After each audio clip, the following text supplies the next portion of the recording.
It's kind of chilly out here today. It's about 30 degrees. But I bet you can't tell what time it is, can you? I'll give you a little hint. It's time to start the garden.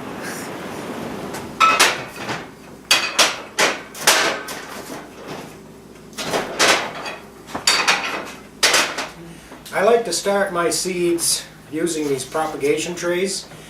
In this tray I have two different pellets. These pellets that are darker have been here for about a week, and these pellets that are lighter have only been in here for a few hours.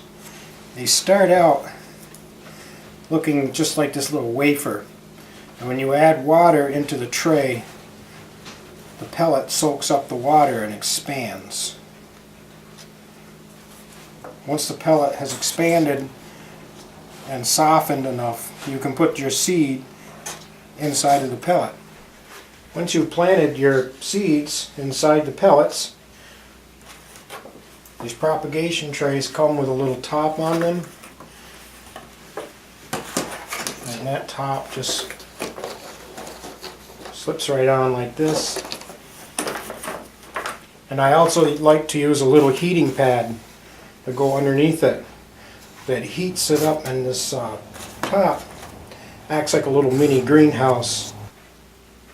I haven't planted any seeds in these lighter pellets yet, and I'm going to be doing that today. I'm going to be doing a little experiment.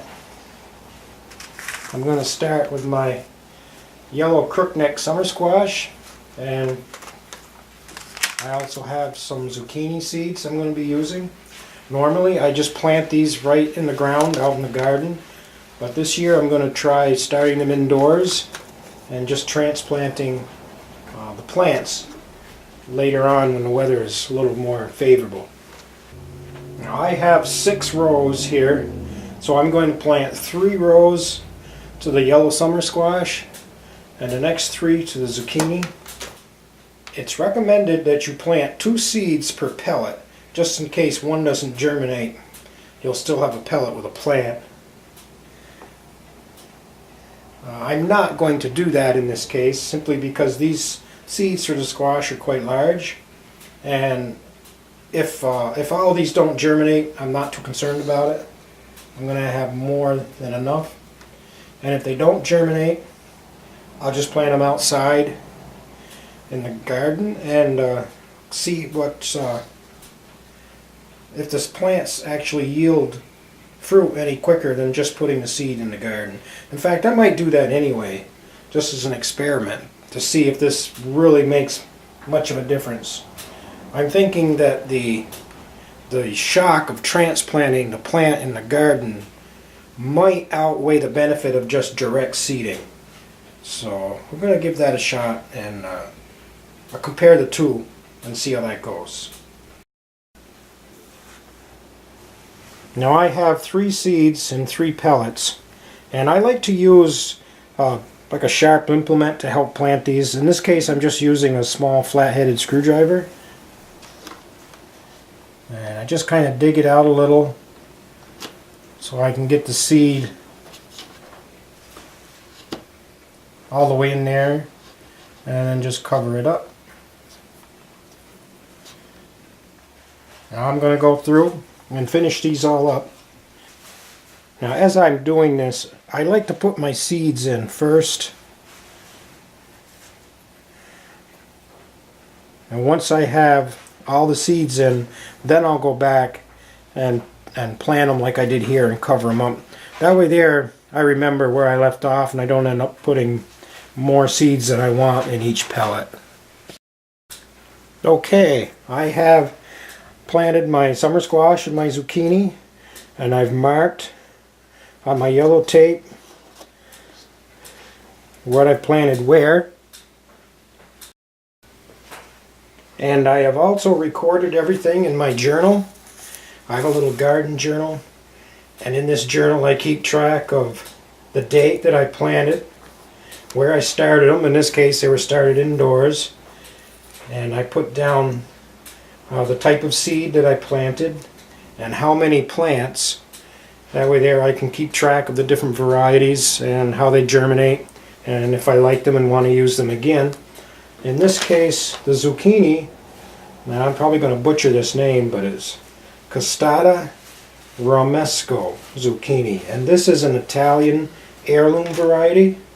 And I like the heirlooms because I can save the seed, and if I save the seed, obviously I don't have to buy it, and also I can offer it to people. And when you save the seeds, they kind of become acclimated to my soil conditions and over time to my environment. So hopefully over time I'll have a strain that works very well in my area. So I'm just going to add a little bit of water here, and then we'll take them up and we'll put these under the grow lights.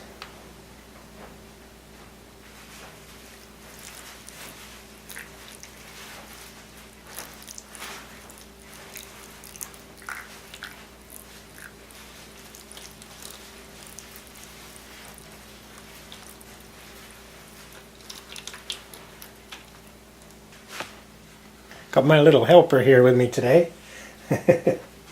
She's always interested whenever I'm doing something.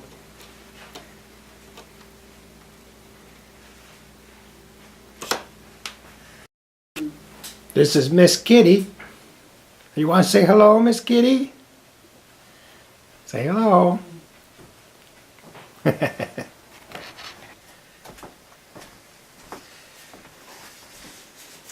Here you can see I have my little heat mat right here, and the propagation tray just sits on top of that.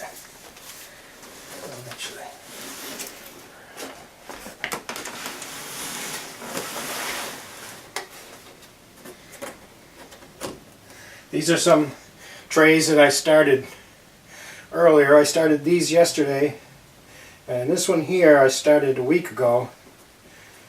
These are my San Marzano tomatoes. If you watched my gardening videos from last season, these seeds are from the tomatoes that I grew last year.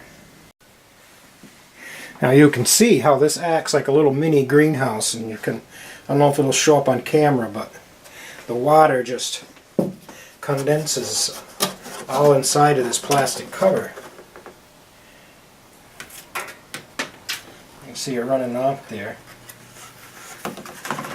And I already have, some of these have germinated. These are pretty nice. I think that's pretty cool how they've come up so fast. It's only been a week. And I've got some here you can see that are right up.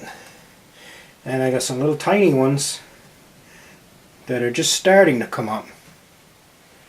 Now what happens, like see this one here, I have two coming up. Probably what I'll do is this one here I'll pull out once they mature a little more and I know which one is stronger. I'll just eliminate the weaker ones. And for some of you people out there that are just considering getting started, you can see here it takes up very little room. All I have here is just a shelf unit. There's a couple things you want to watch out for. I'll have a shelf up here on the top I'm not using at the moment. And these shelf units these days come with called a rice board for the wooden shelf. And if they get wet, you can see what happens here. They will warp. And underneath here I have grow lights. Just on the top shelf here I just have one set across. And on the second shelf it's just tied with some string.